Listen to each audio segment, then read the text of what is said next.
27th August 2026. Guru Vandanam. Vande Parabrahma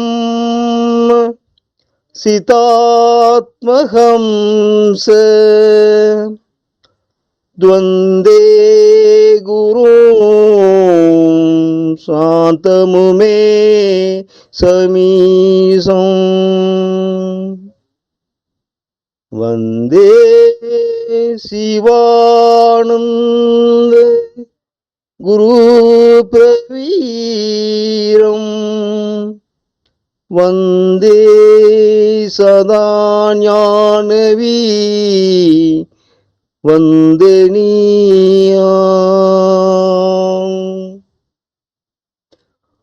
Ananda Sugadadhara Agandananda Vigraham Dayalumadi Sandustam Vandeham Mama Sadgurum Vandeham Mama Sadgurum Vandeham Mama Sadgurum. Om Tat Sat. Ragadi Rohan Sadadanu Sakta Nasiskaya Prasudana Shesha Autsukya Mogaradidan Jagan Yo Purva Vaityaya Namastu Tasmai Yo Purva Vaityaya Namastu Tasmai Yo Purva Vaityaya Namastu Tasmai. Atma Namaskaram. அனைவருக்கும் ஆத்ம நமஸ்காரம். நேத்து செஷன்ல பிரம்மா சிருஷ்டிக்கிறாரு, அவர் எப்படி அந்த பிரம்மாவோட சிருஷ்டி எப்படி அப்படின்னு சொல்லி பார்த்திருந்தோம். அதுக்கப்புறம் இந்த பிரம்மா 4 முகங்களை கொண்டு சிருஷ்டிக்கிறதால நான்முகன் அப்படின்னு சொல்லப்படுது. அதுக்கப்புறம் இந்த பிரம்மாவுக்கு சரஸ்வதி மகளாகவும் மனைவியாகவும் தாயாகவும் தங்கையாகவும் எப்படி வராங்க, ஸோ எதனால அப்படி சொல்லப்படுது அப்படின்ற விஷயங்களை நேத்து பார்த்திருந்தோம். இன்னைக்கு விஷ்ணு அப்படின்ற ஒரு டாபிக் நம்ம பார்க்க போறோம். விஷ்ணுனா யாரு? மனம்.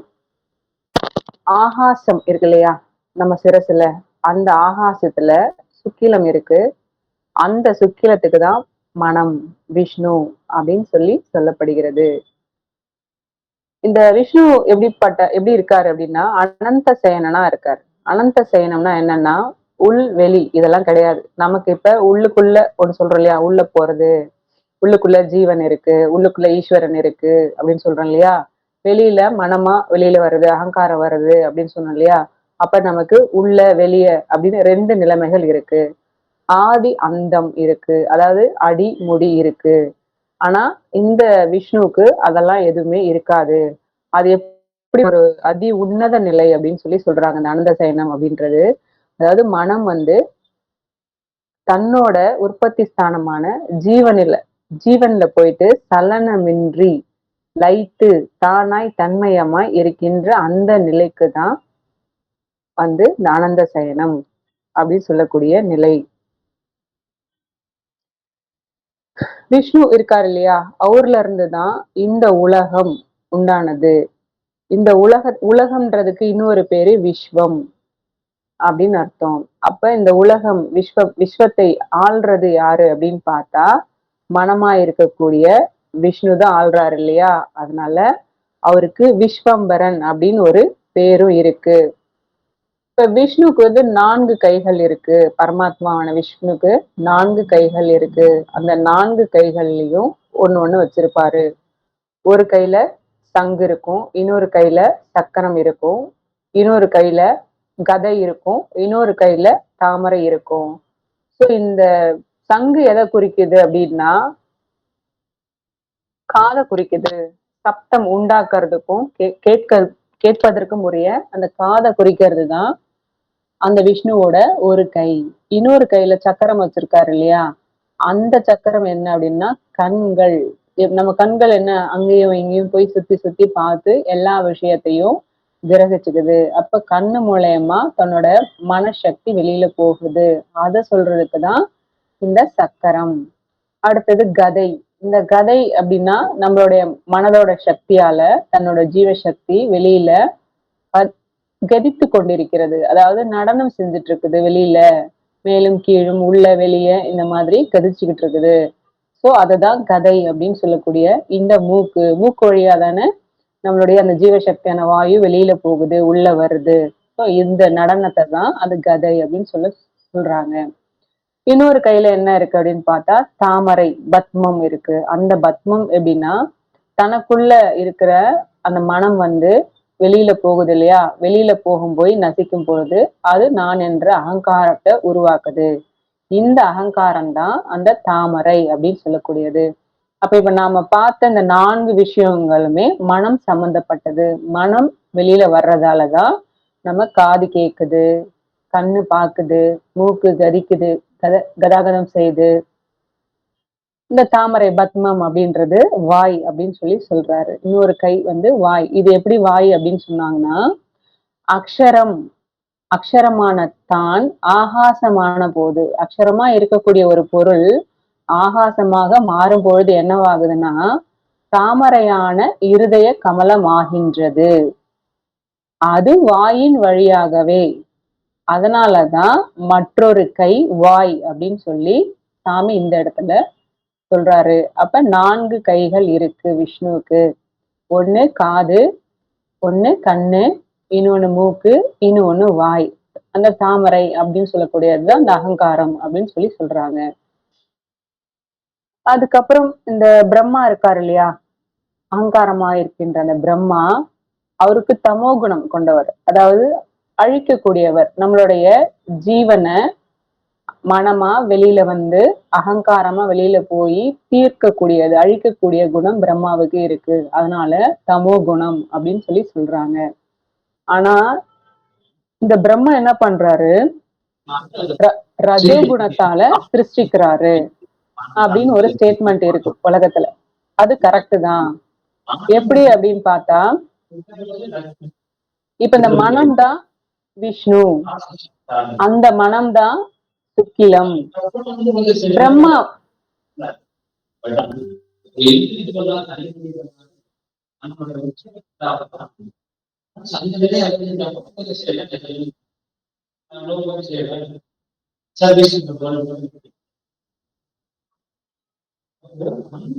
பிரம்மா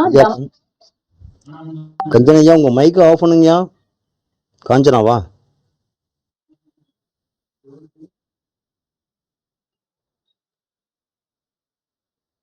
ஓகே. பிரம்மா ரஜோகுணத்தால் சிருஷ்டி செய்கிறார் அப்படின்னு சொல்றாங்க. ஆனா பிரம்மாவுக்கு சிருஷ்டி செய்யக்கூடிய தகுதி இல்லை. ஆனாலும் இந்த இடத்துல பிரம்மா என்ன பண்றாரு, ரஜோகுணத்தால சிருஷ்டிக்கிறான்னு உலகத்துல சொல்லிக்கிட்டு இருக்கிறாங்க. அது உண்மைதான். எப்படின்னா இந்த பிரம்மஸ்வரூபமான சுக்கிலம் மனம். அந்த மனமான சுக்கிலத்தை கொண்டு அகங்காரமாக இருக்கின்ற அந்த பிரம்மா சிருஷ்டியை செய்கிறார் அப்படின்னு சொல்லப்படுது. இது எப்படி அப்படின்னு பார்த்தா, இப்ப வாளினால் ராமன் வாழையை வெட்டினான் அப்படின்னு சொல்லும் பொழுது வாள் அப்படின்றது ஒரு பொருள், வாழை அப்படின்றதும் ஒரு பொருள். இப்ப வாள் வாழை, இப்ப வாழை இல்லைன்னா வாளுக்கு அவசியம் இல்லை இல்லையா? இப்ப வாள் இருந்தா அந்த வாழையை வெட்டுறாங்க. இந்த 2 பொருளும் இல்லைன்னா அதை வெட்டுறதுக்கு ஒரு ஆள் தேவைப்படாது. இப்ப ராமன்ற ஆளுக்கு அந்த இடத்துல ஒரு வேலையும் இருக்காது. அதே மாதிரிதான் இந்த பிரம்மஸ்வரூபமான சுக்கிலமா இருக்கக்கூடிய மனம், அந்த சுக்கிலத்தாலதான் சிருஷ்டிகள் இங்க உருவாகுது. சுக்கிலம் அப்படின்ற ஒரு பொருள் இல்லைன்னா எந்த உற்பத்தியும் இங்க கிடையாது. அந்த பொருளை வச்சு அகங்காரமான பிரம்மா சிருஷ்டிக்கிறது அப்படின்னு சொல்றாங்க. இதனாலதான் பிரம்மா ரஜோகுணம், அதாவது மனம் ரஜோகுணம் தான் இல்லையா? அது எப்படின்னா இந்த விஸ்வம்ன்ற உலகம் இருக்கு இல்லையா, உலகத்தை பொதுவா யாரு ஆளுவாங்க? ராஜா தான் ஆளுவாங்க. அவங்களுக்கு தான் அந்த உலகத்தை பரிபாலிக்கக்கூடிய அந்த சக்தி இருக்கு, காப்பாற்றக்கூடிய சக்தி இருக்கு. அதனால அதை யார் ஆள்றாங்களோ அவங்கதான் ராஜா. அந்த ராஜா வந்து கிரீடம் வச்சிருப்பாரு இல்லையா? அதே மாதிரி இந்த போட்டோஸ் எல்லாம் பாத்தீங்கன்னா, விஷ்ணுவோட போட்டோஸ் எல்லாம் பாத்தீங்கன்னா, அவர் வந்து இந்த பட்டு பீதாம்பரம் எல்லாம் போட்டு தலையில கிரீடம் எல்லாம் வச்சு, சோ அவங்களோட பரிவாரத்தோட இருப்பாரு. அப்ப அந்த ராஜாவுக்கு தான் அந்த கிரீடம்னு சொல்லக்கூடியது. அதனால இந்த ரஜோகுணம் யாருக்கு உண்டு அப்படின்னா, மனம் மனம் இருக்கு இல்லையா? மனம் தான் ரஜோகுணம் அப்படின்னு சொல்லி சொல்றாங்க. அதனால இந்த பிரம்மா ரஜோகுணம் கொண்டு சிருஷ்டிக்கிறது. விஷ்ணு என்ன பண்றாரு? அவருக்கு வந்து ரஜோகுணம் தான் இருக்கு. ஆனா அவரு சாத்வீகம் குணம் கொண்டு காப்பாற்றுகிறார் அப்படின்னு சொல்லி சொல்லப்படுது. சாத்வீக குணம்னா யாருக்கு இருக்கும்? ஜீவனுக்கு இருக்கும், சிவனுக்கு தான் இருக்கும். ஆனா விஷ்ணுவுக்கு வந்து ரஜோகுணம் தான் இருக்கு. ஆனா அவரு வந்து சாத்வீக குணம் கொண்டு இந்த இடத்துல காப்பாத்துகிறார் அப்படின்னு சொல்லி சொல்றாங்க. எப்படின்னா, இப்ப மனம்தான் சுக்கிலம். அந்த சுக்கிலத்துல இருந்துதான் பிரம்மா வந்து சிருஷ்டிக்கிறாரு. இந்த நான் என்ற அகங்காரமான தேகம் இருக்கு இல்லையா? உடம்பு, ஜடம். இத வந்து அந்த மனமாகிய சுக்கிலத்திலிருந்து சிருஷ்டி உண்டாகுது. அப்படி சம்யோகம் மூலயமா உண்டாகும் பொழுது ஒரு குழந்தை பிறக்குது. அந்த குழந்தைக்கு இப்ப மனதுல இருந்து அகங்காரம் உருவாகுது. அந்த குழந்தை உருவாகுது இல்லையா? ஜடம், அகங்காரமான ஜடம் உருவாகுது. ஆனா அந்த ஜடம் மட்டுமே இருந்தா அந்த குழந்தைய என்னன்னு சொல்லுவோம்? ஒண்ணுமே சொல்ல முடியாது இல்லையா? அது ஒரு பிண்டம், அவ்வளவுதான். அதை யாரு காப்பாத்துறா அப்படின்னா, இந்த சாத்வீகமா இருக்கக்கூடிய ஜீவன் அந்த குழந்தைக்குள்ள இருந்துதான் அந்த குழந்தைய காப்பாத்துது. அதனாலதான் விஷ்ணு சாத்வீக குணம் கொண்டு காப்பாற்றுகிறார் அப்படின்னு சொல்லி சொல்றதுக்கு காரணம். இந்த மனமான ரஜோகுணம் சம்யோகத்தால் அகங்காரமா இருக்கின்ற இக்காணுகின்ற ஜடத்தை சிருஷ்டிக்கிறது. அந்த ஜடத்தை சாத்வீகமாக இருக்கின்ற ஜீவன் ரட்சிக்கிறது அப்படின்னு சொல்லி சொல்றாங்க. ஜீவனா இருக்கின்ற சிவனிலிருந்து மனம் உண்டாயிற்று.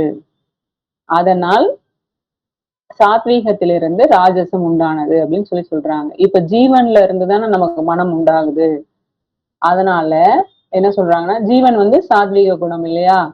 மனம் வந்து ரஜோகுணம் இல்லையா? அதனால அந்த சாத்வீகத்துல இருந்து ராஜசம் உண்டாகிறது அப்படின்னு சொல்றது காரணம். அதுக்கப்புறம் இன்னொரு ஸ்டேட்மெண்ட்டும் இருக்கு. தமோ குணம் கொண்டு ருத்ரனாகி சிவன் அழிக்கிறார் அப்படின்னு சொல்லி சொல்லுவாங்க. இப்ப ஜீவனா இருக்கக்கூடியதும் அந்த சிவனா இருக்கக்கூடியதும், இங்க தேயுவா இருக்கக்கூடியதும் ருத்ரனா இருக்கக்கூடியதும் அந்த சிவன் தான்.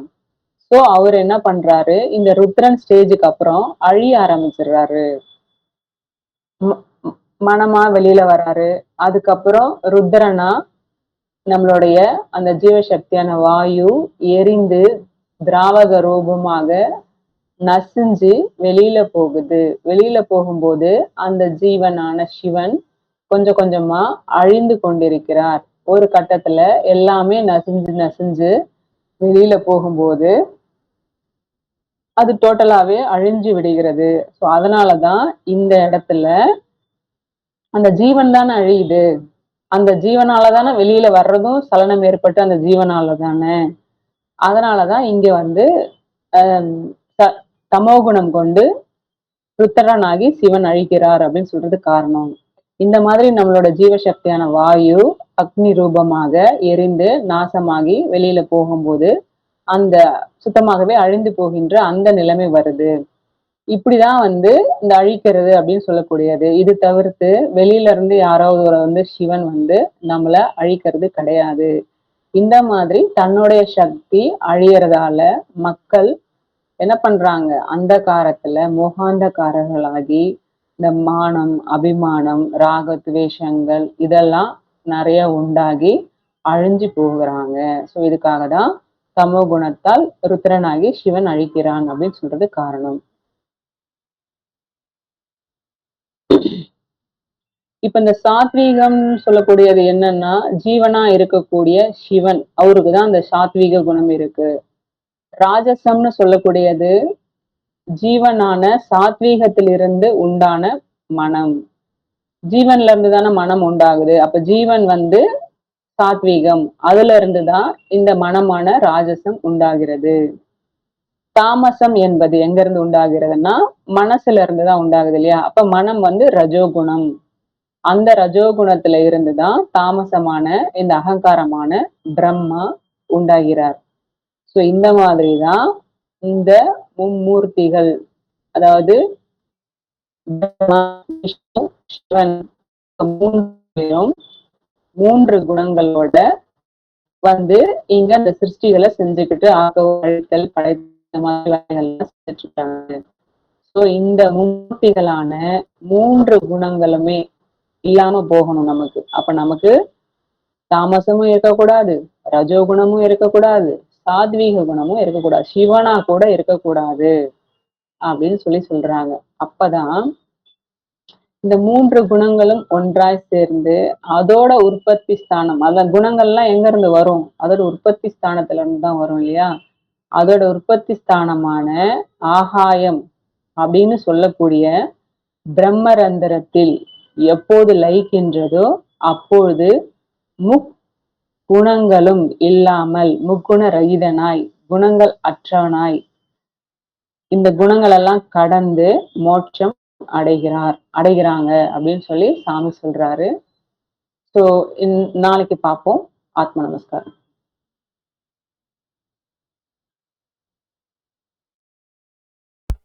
உடம்பினுடைய சகலவிதமான பாகங்களிலும் பரவி எப்பொழுதும் விட்டு பிரியாமல் ஸ்நேகம், மோகம் முதலிய கெட்ட வழக்கங்களை உண்டாக்கி கொண்டிருக்கின்ற ராகத்து வேசாதிகளான விருப்பு வெறுப்பு எனும் பெரும் வியாதிகள் யார் ஒருவரால் வேறற அறுக்கப்படுகிறதோ அந்த அசாதாரண வைத்தியருக்கே நமஸ்காரம். நாம் நேற்றுக்கு வரைக்கும் பிரம்மா சரஸ்வதியினுடைய உறவு முறைகளையும் பிரம்மா அப்படிங்கிறவர் யார் அப்படிங்கிற விவரங்களையும் நம்ம கவனிச்சிருந்தோம். அதில் பிரம்மா அப்படின்னு சொல்லக்கூடியது நாம் நினைக்கக்கூடிய 4 தலைகளோடு இருந்து நம்மளை சிருஷ்டி செய்யக்கூடிய தேவராகவோ கடவுளராகவோ இருக்கக்கூடிய மும்மூர்த்திகளில் ஒருவராக இருக்கக்கூடியவர் அல்ல. அது அவனவனுக்குள்ளார இருக்கக்கூடிய அகங்காரங்கிற ஒரு நிலைமையாகும் அப்படிங்கிறத சாமி வந்து புரிய வச்சுருந்தார்.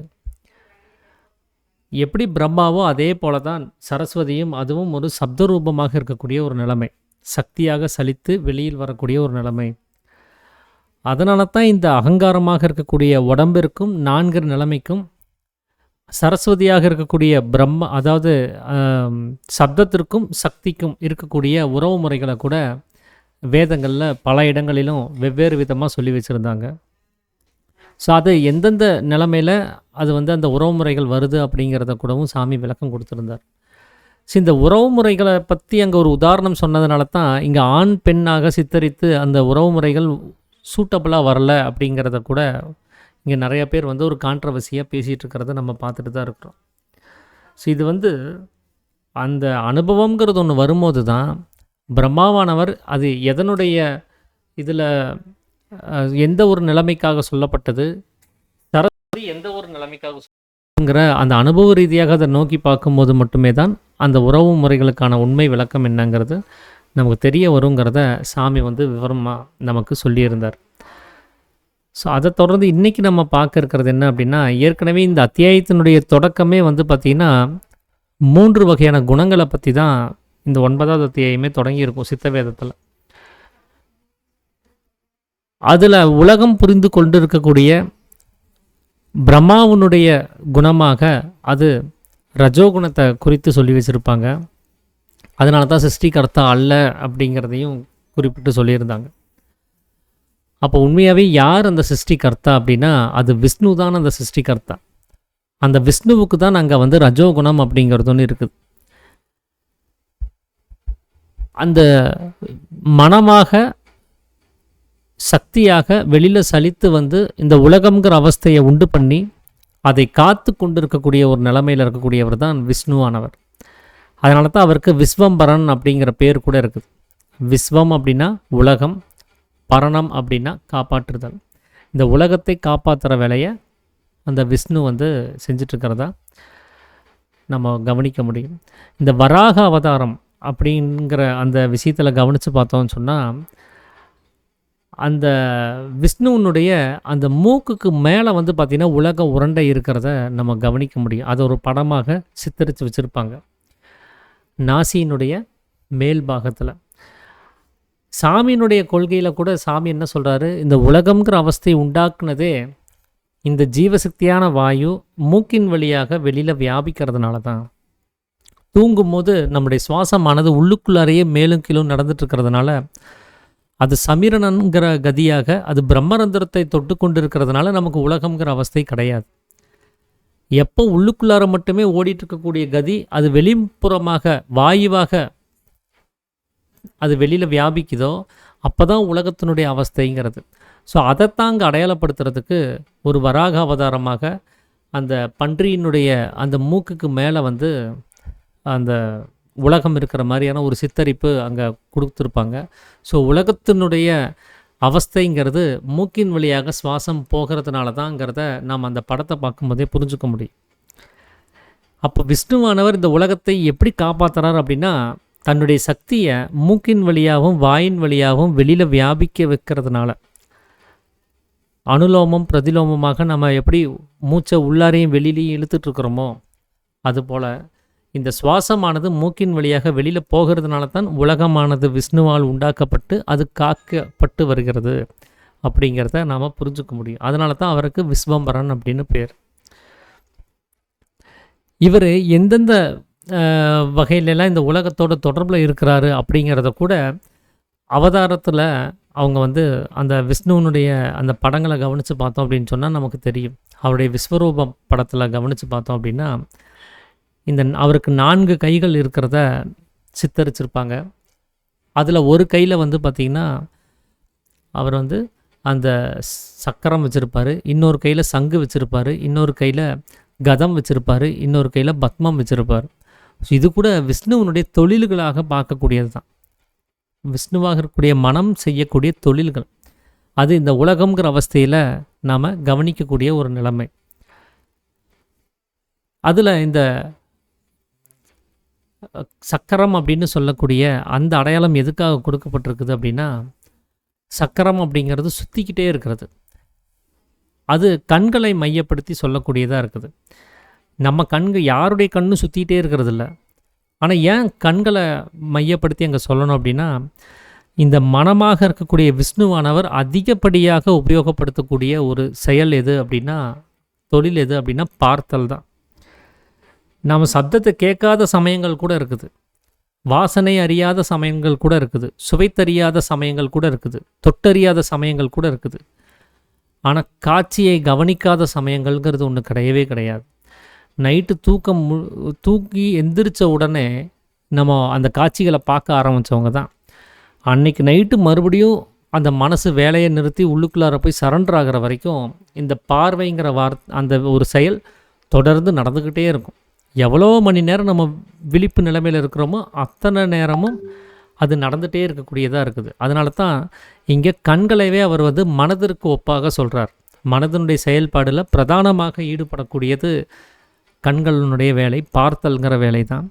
அதனால தான் அது சுற்றிக்கிட்டே இருக்கக்கூடிய சக்கரமாக, எப்போவுமே நிற்காமல் சுழண்டு கொண்டே இருக்கக்கூடிய, தொடர்ந்து செய்யக்கூடிய செயல்பாடாக அதை குறிக்கிறதுக்காகவே அங்கே சக்கரத்தை வந்து அவங்க அடையாளப்படுத்தி வச்சுருக்கிறாங்க. அது ஏதோ அந்த சுதர்சன சக்கரத்தை சுற்றி விட்டோம் அப்படின்னு சொன்னால் சத்துருக்களெல்லாம் அழிச்சிட்டு வந்து திரும்ப அவர் கைக்கு வந்துடும், அந்த மாதிரியான இதெல்லாம் இங்கே கிடையாது. அந்த சக்கரத்தினுடைய அடையாளம், சக்கரம் எப்படி சுழண்டு கொண்டே இருக்கிறதோ, இந்த காலச்சக்கரம் எப்படி சுழண்டு கொண்டே இருக்கிறதோ, அதே போல் நம்மளுடைய கண்களாக இருக்கக்கூடிய பார்வை, அந்த பார்த்தல்ங்கிற தொழிலும் தொடர்ந்து நடந்துக்கிட்டே இருக்குது. மனதனுடைய அதிகப்படியான செயல்பாடுகளில் அது ஒரு பெரிய ஒரு பங்காற்றக்கூடிய ஒரு விஷயத்தில் இருக்குதுங்கிறத அங்கே அடையாளமாக தெரிஞ்சுக்க முடியும். இன்னொரு கையில் இருக்கக்கூடிய அந்த சங்கு, அதனுடைய உபயோகம் அப்படின்னு பார்த்தா, அது சப்தங்களை எழுப்பக்கூடிய அந்த விஷயத்தை செய்யுது அந்த சங்குங்கிறது.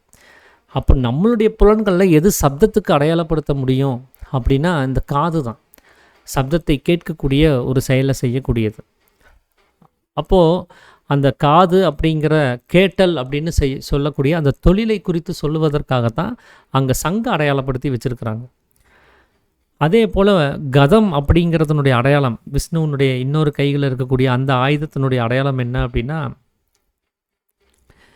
கதித்து கொண்டே இருக்கிறது, அது எரிந்து கொண்டே இருக்கக்கூடியது, மேலும் கீழும் அது நடந்து கொண்டே இருக்கக்கூடியது, உள்ளிலும் வெளியிலும் போய்கொண்டே இருக்கக்கூடியது அப்படின்னு பார்த்தா அது மூக்கினுடைய செயல்பாடு தான். அது மூக்கின் வழியாக நம்முடைய சுவாசம் போகுது, வாசனை அறிகிற வேலைகளை செய்கிறோம். ஸோ மூக்கினுடைய அந்த சேஃபை கவனித்து பார்த்தோம் அப்படின்னு சொன்னால் கதையினுடைய அந்த ரூபத்தையே இருக்கும். அந்த மூக்கினுடைய ரூபத்திலேயே ஒரு ஆயுதத்தை உண்டு பண்ணி அது கதை அப்படின்னு சொல்கிறாங்க. அதே சுவாசத்தினுடைய போக்குவரத்தை அதை பற்றி சொல்லும்போது கூட என்ன சொல்கிறாங்க, கதாகதம் அப்படின்னு சொல்கிறாங்க. கதம் ஆகதம், அதாவது மேலே போகிறது கீழே இறங்குறது. அப்போ இந்த வேலைகளை செய்யக்கூடிய அதைய வந்து கதைக்கு ஒப்பீடாக அங்கே வந்து சொல்லியிருப்பாங்க. அதே மாதிரி பத்மம் அப்படிங்கிறத ஒரு அடையாளம் எதுக்காக கொடுக்கப்பட்டிருக்குது அப்படின்னா, அது வாய் அப்படிங்கிற புலன் உறுப்புகளுக்காக சொல்லப்பட்டது. அது அகங்காரத்துக்கான ஒரு நிலைமையாக நம்ம கவனிக்க முடியும்.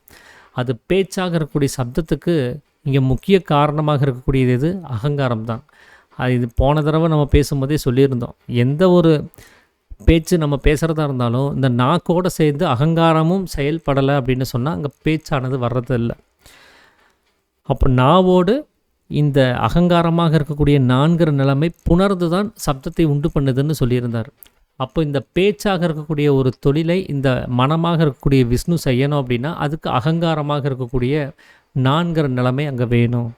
அதையே அடையாளப்படுத்துறதுக்காக தான், அகங்காரமாக இருக்கக்கூடிய நிலைமையை அடையாளப்படுத்துறதுக்காக தான் வந்து அந்த கமலம் அப்படின்னு சொல்லி ஒரு விஷயத்தை சொல்லுவாங்க. அதே அந்த பிரம்மாவானவர் எங்கிருந்து உண்டானதாக சொல்லப்பட்டிருக்குது, விஷ்ணுவினுடைய நாபியிலிருந்து உண்டானதாக சொல்லப்பட்டிருக்குது. அதனாலேயே அகங்காரத்திற்கு நாபி கமலம் அப்படிங்கிற பேரும் கூட இருக்குது. நாபியிலிருந்து உற்பத்தியான கமலம், அது அகங்காரமாக இருக்கக்கூடிய ஒரு நிலைமையை குறித்து சொல்லக்கூடியதாக இருக்குது. அப்போது இப்படி தான் இந்த 4 வகையான தொழில்கள், பார்த்தல், கேட்டல், அப்புறம் முகர்தறிதல், சுவைத்தறிதல், இந்த 4 தொழில்களையும் இந்த 4 புலன்களை வைத்து இந்த மனமாக இருக்கக்கூடியது இந்த உலகங்கிற அவஸ்தையத்தை தொடர்ந்து இயங்க வைக்கிறதுக்காக வேண்டி, அதை காப்பாற்றுறதுக்காக வேண்டி இந்த புலன்களை வைத்து அது வேலை செய்யுது அப்படிங்கிறத நம்ம புரிஞ்சுக்க முடியும். இதில் சிருஷ்டி அப்படின்னு சொன்னாலே அது விஷ்ணுவனுடைய நிலைமையில் இருக்கக்கூடியது தான். அந்த விஷ்ணுவுக்கு தான் இங்கே ரஜோகுணம்னு சொல்ல வேண்டியதாக இருக்குது. ஏன்னா சிருஷ்டி கர்த்தா யாரோ, சிருஷ்டிகளுக்கெல்லாம் முன்னோடி யாரோ, யாரால் சிருஷ்டியானது முக்கியமாக ஏற்படுகிறதோ அவருக்கு தான் வந்து ரஜோகுணத்தை சார்ந்ததாக நம்ம சொல்ல முடியும். அப்போது இந்த விஷ்ணுவனுடைய இந்த வேலைகள்லாம் கவனித்து பார்த்தோம் அப்படின்னு சொன்னால், நாம் கோவில்கள்லேயே பாருங்கள், அவங்களுக்கு செய்யக்கூடிய பூஜை புனஸ்காரங்களுக்கான அடையாளங்களை கவனித்து பார்த்தோம் அப்படின்னு சொன்னால் ஒரே அலங்காரமாக தான் இருக்கும். ஒவ்வொரு நாள் விதவிதமான அலங்காரத்தோடு தான் அங்கே பூஜை புனஸ்காரங்கள் செய்யப்படுறத ஒரு அடையாளமாக காண்பிக்கப்படுறத நம்ம பார்க்க முடியும். ஸோ அதனுடைய காரணத்தை வச்சு பார்த்தாலே தெரியும், அலங்காரம் அப்படிங்கிறது அது ராஜாக்களுக்கு உண்டானது. அவங்க தான் வந்து கிரீடாதிபதியாக இருந்துக்கிட்டு அந்த ஒரு படையவே சூழ்ந்திருந்து அவ்வளோ ஆடம்பரமாக இருக்கக்கூடியவங்க. அவங்க சாப்பிடக்கூடிய தட்டிலிருந்து அவங்க யூஸ் பண்ணக்கூடிய எல்லா பொருட்களுமே ரொம்ப விலை மதிப்பான ஒரு விஷயமாக ஆடம்பரமாக யூஸ் பண்ணக்கூடியவங்களாக இருப்பாங்க. அலங்கார பிரியர்களாக இருப்பாங்க. அப்போது இதெல்லாம் கவனித்து பார்க்கும்போது அந்த விஷ்ணுவனுடைய அந்த தோற்றத்தையும் கவனித்து பார்த்தோம் அப்படின்னு சொன்னால், விஷ்ணுவை அடையாளப்படுத்தின விதமும் ஒரு அலங்காரத்தை சார்ந்தே தான் அடையாளப்படுத்தி வச்சுருப்பாங்க. அவருடைய பூஜை புனஸ்காரங்களும் கூட அந்த அலங்காரத்தை சார்ந்தே தான் அடையாளப்படுத்தப்பட்டிருக்கும். ஸோ இதை கவனித்து பார்த்தா அந்த ரஜோகுணம் அப்படிங்கிறது ராஜாக்களுக்கான குணமாகவே நம்ம கவனிக்க வேண்டியதாக இருக்குது. அந்த ராஜாக்களுடைய தொழிலும் என்னவாக இருக்குது, இந்த மக்களை காப்பாற்றக்கூடிய ஆளுமை செய்யக்கூடிய நிலைமையில் தான் அவங்களும் இருக்கிறாங்க. அப்போ அந்த ரஜோகுணம் அப்படிங்கிறது இங்கே வெளியில் இருக்கக்கூடிய உலகத்தை காப்பாற்றக்கூடிய நிலைமையில் இந்த மனதிற்கு இருக்கிறதுனால, விஷ்ணுவுக்கு இருக்கிறதுனால, விஷ்ணுவுக்கு தான் ரஜோகுணமாக இருக்குது. ஸோ அதனால தான் அந்த ரஜோகுணம் அப்படிங்கிற ஒரு நிலைமையில் இருந்து தான் அவருடைய இயல்பான குணம். ஆனால் அவர் காப்பாற்றும் போது மட்டும் என்ன பண்ணுறாருன்னா, இந்த சத்வகுணத்தை கொண்டு தான் காப்பாற்ற முடியுது.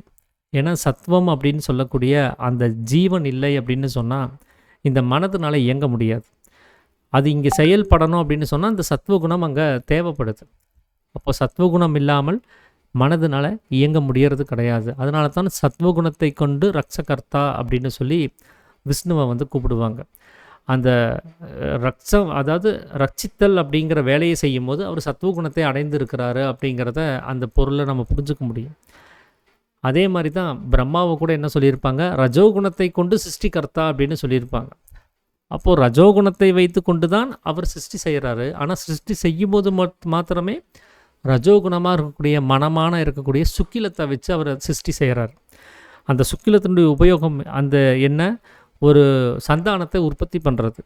ஸோ அந்த சந்தானத்தை உற்பத்தி பண்ணுறதுக்கு இந்த அகங்காரமாக இருக்கக்கூடிய உடம்பு அந்த சுக்கிலத்தை வைத்து கொண்டு தான் இங்கே செய்கிறது. அதனால தான் ரஜோகுணத்தை கொண்டு சிருஷ்டிகர்த்தா அப்படின்னு சொல்லி பிரம்மாவை அழைக்கிறதுக்கு காரணம். ஆனால் சிருஷ்டி இல்லாத மற்ற நேரங்களில் அவருக்கு ரஜோகுணம் கிடையாது, அவர் தமோகுணத்தில் தான் இருப்பார். அவர் அகங்காரமாக அவர் இருக்கக்கூடிய நிலைமையில். அந்த அகங்காரத்துக்கு தான் இங்கே ஏகப்பட்ட குணாதிசயங்கள் இருக்குது. நல்லது கெட்டது அது இதுன்னு சொல்லி ஏகப்பட்ட விஷயங்கள் அதில் இருக்கும். அதனால தான் அது தமோகுணம்னு சொல்லக்கூடியது. நம்முடைய பந்தங்களுக்கும் அந்த அகங்காரமாக இருக்கக்கூடிய நிலைமையில் இருக்கிற பிரம்மா தான் காரணமாகவும் இருக்கிறாரு. அதனால தான் அவர் பூஜிக்க தகுந்தவர் அல்ல அப்படிங்கிறத கூட வேதங்களில் சொல்லப்பட்டிருக்கும். அதனால் தனித்துவமான கோயில்கள் அந்த புராணங்களில் அது கிடையாது. இப்போது 1-2 இடத்துல அவங்க தனித்துவமாக செய்யலாம் அப்படிங்கிற மாதிரி 1-2 இடங்களில் செஞ்சுருக்கலான்னு நினைக்கிறேன். ஆனால் புராணத்தினுடைய அந்த விஷயங்களில் கவனித்து பார்த்தோம் அப்படின்னு சொன்னால் அவருக்கு தனித்துவமான கோயில்கள் கிடையாது அப்படிங்கிறது தான் நம்ம புரிஞ்சுக்க முடியும். இப்போ சிவனானவர் அவருடைய பிரதான தொழிலாக நம்ம நினைக்கக்கூடியது என்ன, அழித்தல் அப்படிங்கிற தொழில். அதனால தான் அவர் தமோகுணத்தை கொண்டு அவர் சம்ஹார ருத்திரனாக இங்கே எல்லாத்தையும் வதம் செய்கிறதாக சொல்லப்படுது. அப்போ அவர் அழிக்கும் தொழிலை செய்யும் போது மட்டுமே தமோகுணத்தை அடையக்கூடியதாக இருக்குது. மற்ற நேரத்தில் அவருடைய இயல்பான குணம் சத்துவகுணம்.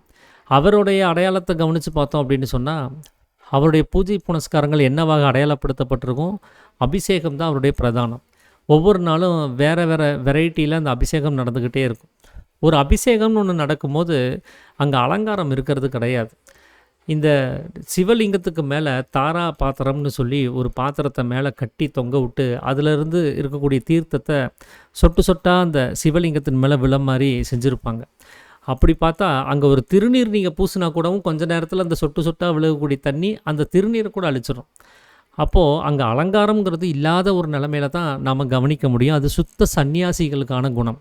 அதுதான் சத்வகுணம்னு சொல்கிறது. அதுதான் சிவனுடைய இயல்பான குணம். அவர் அழிக்கும் தொழிலை செய்யும் போது மாத்திரமே தான் தமோகுணத்தை அடைந்ததாக வேதங்களில் சொல்லப்பட்டிருக்குது. அதனால தான் தமோகுணத்தை கொண்டு அந்த சம்ஹார ருத்திரனாக வதம் செய்கிறது அப்படின்னு சொல்லி சொல்கிறாங்க. அப்போது அவர் நம்மளை அழிக்கிறாரு அப்படின்னு சொன்னால் நம்மளிருந்து தனித்து எப்படி அழிக்க முடியும்? அவர் நமக்குள்ளார ஜீவனாக சிவனாக சத்வகுணத்தோடு இருக்கக்கூடிய ஒருத்தர். அவர் அழிக்கும் போது தமோகுணத்தை அடைந்து அழிக்கிறாரு அப்படின்னா நம்மளிருந்து நீங்கி வந்தெல்லாம் அழிக்க முடியாது. அவர் இங்கிருந்து வெளியில் போயிட்டாருன்னு சொன்னாலே நாம் பிணமாயிருவோம். அந்த பிணத்தை அவர் அழிக்கணும்னு அவசியம் இல்லை. நாம் பிணமாகிறதுக்காக வேண்டி அது இதுன்னு சொல்லி வெளியில் இருக்கக்கூடிய விஷயங்களை பற்றி பிடிச்சிருக்கிறோம் இல்லைங்களா, அதில் தான் அந்த அழிவுங்கிறதே ஏற்படுது. அதன் மூலமாக தான் நமக்கு இந்த பந்தங்கள் அப்படிங்கிறது ஏற்படுது. அப்போது எனக்கு அதில் விருப்பம் இருக்குது, எனக்கு இதில் விருப்பம் இல்லை அப்படின்னு சொல்லக்கூடிய இந்த வெறுப்புங்கிற ராகத்துவேஷங்களை உண்டாக்குறது யார் அப்படின்னா அகங்காரம். அந்த அகங்காரத்தினுடைய குணம்தான் தமோ குணம்ங்கிறது. ஜீவனானது அகங்காரமாக மாற்றமடைஞ்சு இந்த தமோ குணத்தோடு சேர்ந்து இருந்ததுனால தான் இந்த வெளியில் இருக்கக்கூடிய விஷயங்களை பற்றி பிடித்து பந்தங்களை ஏற்படுத்த வேண்டிய நிலைமைங்கிறது ஏற்படுது. அதனால தான் அவர் இறந்து போகிறதுக்கு ஒரு காரணமாகுது, தண்ணியிலிருந்து நீங்கி போகிறதுக்கு ஒரு காரணமாகுது. அதனால தான் அவர் ருத்ரனாக எரிந்து நம்மளிலிருந்து எரிந்து வெளியில் போய் அவர் நம்மை அழித்து கொண்டு இருக்கக்கூடிய ஒரு நிலைமையில் நம்ம கவனிக்க முடியும். அப்போ உண்மையாகவே அந்த 3 குணங்கள் அப்படிங்கிறது உலகம் புரிந்து கொண்டிருக்கக்கூடிய நிலைமையில் கிடையாது. ஒன்று சாத்வீகம் அப்படிங்கிறது அவனவனில் இருக்கக்கூடிய ஜீவன், அதைத்தான் சிவன் அப்படின்னு சொல்லி உலகத்தில் சொல்லி வச்சுருந்தாங்க. அவருடைய உண்மையான குணம் அப்படிங்கிறது இயல்பான குணங்கிறது சத்வகுணம். அவர் அழிக்கும் தொழிலை செய்யும் போது மட்டும் தமோ குணத்தை அடையக்கூடிய நிலைமையில் தான் இருக்கிறாரு.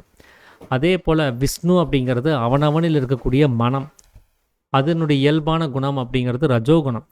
அது அந்த ரட்சிக்கக்கூடிய தன்மைக்கு வரும்போது, ஒரு விஷயத்தை காப்பாற்றணுங்கிற நிலைமைக்கு வரும்போது சத்வகுணத்தை அடையக்கூடியதாக இருக்குது. ஏன்னா இந்த சத்துவகுணம் தான் காப்பாற்றுகிற குணம்.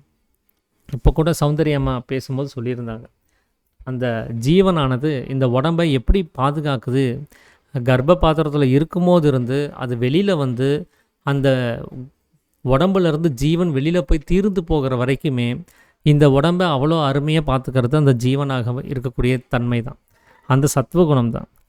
அது இருக்கிற வரைக்கும் இந்த உடம்புல எந்த துர்நாற்றமும் ஏற்படாது. அது இருக்கிற வரைக்கும் இந்த உடம்புல எந்த கெட்ட நீரும் உற்பத்தி ஆகிறது இல்லை. அந்த சத்துவகுணம் உள்ளே இருக்கிற வரைக்குமே இதில் உடம்புக்குள்ளார கிருமிகள் உற்பத்தியாகி அந்த புழுக்கள் உற்பத்தியாகி இந்த உடம்பை திங்கிறது கிடையாது. அந்த சத்துவகுணம் நம்ம உடம்புக்குள்ளார இருக்கிற வரைக்கும் இந்த உடம்பு அழுகி போகிறது கிடையாது. இது எதுவுமே நடக்காமல் நாம் பிறந்ததுலேருந்து இப்போ வரைக்குமே 24 மணி நேரமும் கண்ணும் கருத்துமாக பார்த்துட்ருக்கிற வேலையை தான் இந்த ஜீவன் பண்ணிகிட்ருக்குது. எப்போ இந்த ஜீவன் இந்த உடம்புல இருந்து தீர்ந்து போகுதோ, அந்த சத்தாக இருக்கக்கூடிய அந்த குணம் எப்போ நம்மளிருந்து நீங்கி செத்து போயிடுச்சுங்கிற நிலைமைங்கிறது ஏற்படுதோ, அப்போ இருந்து இந்த உடம்பு அழுக ஆரம்பிச்சிரும், வீங்க ஆரம்பிச்சிரும், துர்நாற்றம் எடுக்க ஆரம்பிச்சிரும், புழுக்கள் உற்பத்தியாக ஆரம்பிச்சிரும். இந்த புழுக்கள் உடம்பை அதாவது புழுத்து அதைய சாப்பிட ஆரம்பிச்சிடும். அப்போது இது எதுவுமே நடக்காத அளவுக்கு சரியாக கவனிச்சிட்டு இருக்கக்கூடிய வேலையை அந்த சத்துவகுணமாக இருக்கக்கூடிய ஜீவன் செஞ்சிட்ருக்குது. இந்த விஷ்ணுவும் கூட காக்கிற ஒரு தொழில் செய்யணும் அப்படின்னு சொன்னால் ஜீவனுடைய இந்த குணத்தை நாடாமல் அதனால் அந்த காக்கிற தொழிலை செய்ய முடியறது கிடையாது. அதே போல தான் அகங்காரமாக இருக்கக்கூடிய பிரம்மாவும் அவருடைய இயல்பான குணம் தமோ குணம்தான். அது இந்த பிரம்மாவாக வேதங்களில் சித்தரிக்கப்பட்டிருக்கும். அது அவனில் இருக்கக்கூடிய நான்கிற அகங்காரத்தினுடைய நிலைமை. அந்த அகங்காரம் உடம்பாகவும் உலகமாகவும் வெளியில் வியாபிச்சிருக்கக்கூடிய தன்மையில் தான் இருக்குது. ஸோ இந்த அகங்காரமாக இருக்கக்கூடிய பிரம்மா சிருஷ்டி அப்படின்னு சொல்லக்கூடிய ஏதாவது ஒரு வேலைகளை செய்யணும் அப்படின்னா அவருடைய தொழிலை செய்யும் போது மட்டும் இந்த சுக்கிலமாக இருக்கக்கூடிய ரஜோகுணத்தை நாடி தான் அதை செய்ய வேண்டியதாக இருக்குது.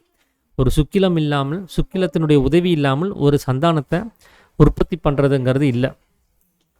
அதுக்கு சாமி ஒரு உதாரணம் கூட சித்தவேதத்தில் சொல்லியிருப்பார். ராமன் வாளினால் வாழையை வெட்டினான் அப்படின்னு ஒரு உதாரணத்தை சொல்லியிருப்பார். அதில் வாழையை வெட்டுறதுங்கிறது ஒரு தொழில், வாழைங்கிறது ஒரு பொருள், வெட்டுறவன் கர்த்தா, அது தொழிலை செய்கிறவன். ஆனால் எதை கொண்டு வெட்டினான்னு ஒரு கேள்வி வரும்போது ஒரு வாளை கொண்டு அந்த வாழையை வெட்டினான்னு வரும். அப்போ அந்த வாளினுடைய உபயோகம் இல்லை அப்படின்னு சொன்னால், அந்த தேவை இல்லை அப்படின்னு சொன்னால் அந்த வெட்ட முடியாது. அப்போ ஒரு வாழையை வெட்டுறதுக்கு எப்படி ஒரு வாளை அந்த ராமன் பயன்படுத்தினானோ அதே போல தான் நமக்குள்ளார இருக்கக்கூடிய பிரம்மாவான இருக்கக்கூடிய அகங்காரமாக இருக்கக்கூடிய அந்த நான்கிற நிலைமை இங்கே சிருஷ்டி அப்படின்னு சொல்லக்கூடிய ஒரு சந்தானத்தை உற்பத்தி பண்ணுறதுக்கு ரஜோகுணமாக இருக்கக்கூடிய அந்த சுக்கிலத்தை அது பயன்படுத்துது. அந்த சுக்கிலத்தினுடைய உதவியினால தான் இந்த சம்யோகத்தினுடைய நிலைமையில் அது ஒரு சிருஷ்டியை உண்டு பண்ணுறதுக்கு ஒரு நிலைமைங்கிறது உண்டாகுது. இப்படி தான் அவர் ரஜோகுணத்தை கொண்டு சிருஷ்டிகர்த்தா அப்படிங்கிற ஒரு நிலைமை அங்கே ஏற்படுறதுக்கு ஒரு காரணமாகுது. இப்படி தான் இந்த 3 மூர்த்திகளினுடைய 3 குணங்களும் இப்படி தனித்தனியாக இருக்குது. ஸோ இந்த எல்லா நிலைமைகளுமே எங்கிருந்து உற்பத்தியாக இருக்குது அப்படின்னா அவனிலிருந்து தளித்து வெளியில் வந்த கலங்கத்தன்மையிலிருந்து. இந்த கலங்கத்தன்மையில் இருக்கிறதுனால தான் இந்த 3 பேருமே ஜீவன் ஒன்று நமக்கு அனுபவப்படுது, மனசுன்னு ஒன்று அனுபவப்படுது, அகங்காரம்னு ஒன்று அனுபவப்படுது. இந்த 3க்கும் 3 வகையான குணங்கள் நம்ம கவனிச்சிட்ருக்குறோம். அந்த 3 குணங்கள்னால 3 வகையான தொழில்களுமே ஏற்பட்டுருக்குது. இப்போ நமக்கு இந்த 3 தொழில்கள் நடக்கும்போது கூட பந்தங்களில் தான் இருக்கிறோம். வெளியில் இருக்கக்கூடிய விஷயங்களில் ஏதாவது ஒரு விஷயத்தை பார்த்து கேட்டு அறிந்து இந்த வேலைகளை செய்ய வேண்டிய ஒரு சூழலில் தான் நம்ம இருக்கிறோம். எப்போ நாம் இந்த 3 குணங்களும் இல்லாத நிலைமைக்கு போகிறோமோ, முக்குண ரகிதமாய் குணாதீதமாய் அந்த திரிகுண ரகிதமாய் திரிகுணாதீதமாயின்னு கூட சாமி சொல்லியிருப்பார். அப்படி நாம் என்னைக்கு வர்றோமோ, அந்த குணமற்ற நிலைமைக்கு போகிறோமோ, நிர்குணங்கிற நிலைமைக்கு களங்கமில்லாத நிலைமைக்கு போகிறோமோ, அப்பொழுது மட்டுமே தான் நமக்கு இந்த பந்தங்கள்லேருந்து நமக்கு மோட்சங்கிறது கிடைக்கும். அந்த விமோச்சனங்கிற அந்த நிலைமை நம்ம அடையாமல் தன்னைத்தானே இங்கே அறிய முடியறது கிடையாது. ஈஸ்வர சேவை அப்படிங்கிறது செய்யவும் முடியறது கிடையாது. அப்போ அவனிலிருந்து வெளியில் கலங்கப்பட்டு வரக்கூடிய அந்த ஜீவசக்தியான வாயு 3 வகையான நிலைமையில் ஜீவனாகவும் மனசாகவும் அகங்காரமாகவும் 3 வகையான தொழில்களை 3 குணங்களை வைத்து செஞ்சிட்ருக்குது. அதை நாம் நிறுத்தணும் அப்படின்னு சொன்னால் முதல்ல நாம் கலங்கப்பட்டு வெளியில் வரக்கூடிய சக்தியாக சலித்து வெளியில் வரக்கூடிய அந்த மாயைங்கிற அவஸ்தையை நாம் நிறுத்தி ஆகணும். அப்படி நிறுத்தும்போது தான் நமக்கு மோட்சம் கிடைக்கும் அப்படிங்கிறத சாமி வந்து இந்த அத்தியாயம் மூலமாக நமக்கு சொல்லியிருக்கிறாரு. ஸோ 12வது பாயிண்டில் விஷ்ணுவை பற்றியும் சிவனை பற்றியும் பிரம்மாவுனுடைய இந்த மும்மூர்த்திகளுடைய குணங்கள் பற்றியும் சாமி சொன்ன விஷயத்த நான் படித்து பார்க்கும்போது எனக்கு புரிஞ்ச வகையில் நான் உங்களோட பகிர்ந்துருக்கிறேன். வேறு யாராவது ஏதாவது விஷயங்களை பகிர்ந்துக்கிறதா இருந்தால் பகிர்ந்துக்கலாங்கய்யா. அனைவருக்கும் ஆத்த நமஸ்காரம்.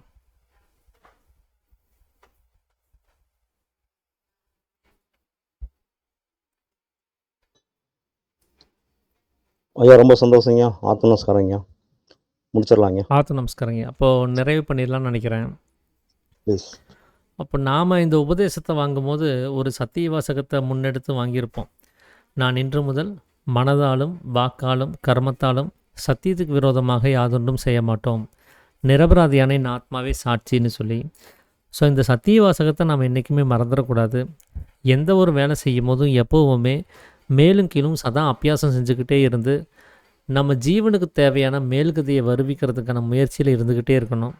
அப்போ தான் நமக்கு அந்த பிரம்மரந்திரமானது தட்டி திறக்கப்பட்டு அதில் நம்ம ஜீவனை கொண்டு போய் நம்ம ஐக்கியப்படுத்த முடியும்.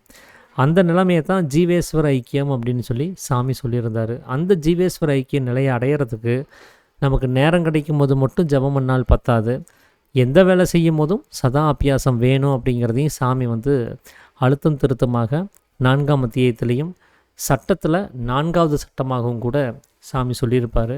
ஸோ இதை நம்ம என்றைக்குமே மறக்காமல் நினைவிலே வச்சுருந்து தொடர்ந்து முயற்சி செய்யணும் அப்படிங்கிறத நம்ம எல்லாத்துக்கும் நான் நினைவுபடுத்திக்கணும்னு நினைக்கிறேன். அனைவருக்கும் ஆத்த நமஸ்காரங்கய்யா. நாளைக்கு வந்து 13வது பாயிண்ட்டு, அது இந்த வஸ்து அப்படிங்கிற ஒரு நிலைமையை பற்றி பார்ப்போம். ஆத்த நமஸ்காரங்கய்யா. ஆத்ம நமஸ்காரம் ஐயா. அனைவருக்கும் ஆத்ம நமஸ்காரங்கய்யா. அனைவருக்கும் ஆத்ம நமஸ்காரம். அனைவருக்கும் ஆத்ம நமஸ்காரம்.